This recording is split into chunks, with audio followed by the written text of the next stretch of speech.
Take a seat. Here in Bristol, patients like Kevin Cooksley have benefited from this new type of microsurgery.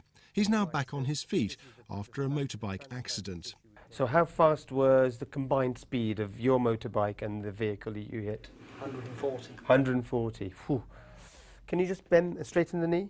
5 months after a huge hunk of flesh was ripped out of his knee, Kevin's now living a normal life.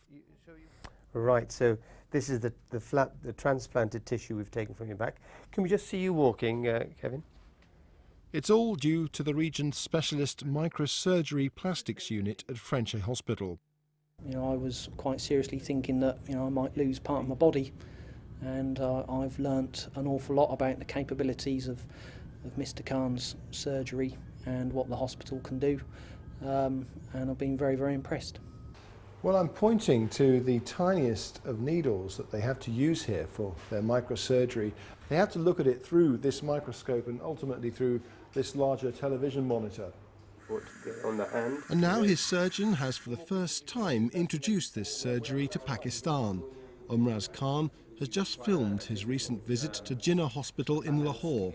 It all came about because of the earthquake there in 2005.